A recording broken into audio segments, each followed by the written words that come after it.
পাট আজকে গেল 4200 টাকা মন। আগের হাটের কম না বেশি? আগের হাটের চেয়ে আজকে 200 টাকা মনে বেশি। ঠিক আছে, ধন্যবাদ। পাটের আমদানি আছে মোটামুটি, কিন্তু দাম অনেক বেশি। পাটের বাজার গরম। সম্মানিত দর্শক শ্রোতা, আমাদের এই পাটের ভিডিওটা কাছে কিংবা দূরে, দেশ কিংবা প্রবাস থেকে, হাটে কিংবা মাঠে, রাস্তায় কিংবা বাড়ি, যে যেখান থেকে দেখছেন সবাইকে আন্তরিক শুভেচ্ছা ও অভিনন্দন। আজ 23শে আগস্ট 2026, রোজ রবিবার।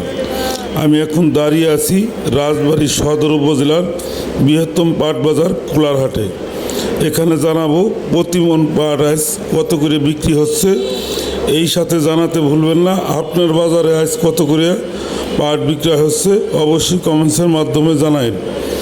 আজ পাটের আমদানি মোটামুটি ভালো। প্রতিমন পাট আজ বিক্রি হচ্ছে 3800 থেকে 4200 টাকা করে। আমাদের এই ভিডিওটা যারা দেখছেন তারা অতি তাড়াতাড়ি লাইক, কমেন্ট, শেয়ার করে সবাইকে দেখার সুযোগ করে দিন। সবাইকে ধন্যবাদ জানিয়ে ভিডিও শেষ করলাম। খোদা হাফেজ, ধন্যবাদ, ভালো থাকেন, সুস্থ থাকেন।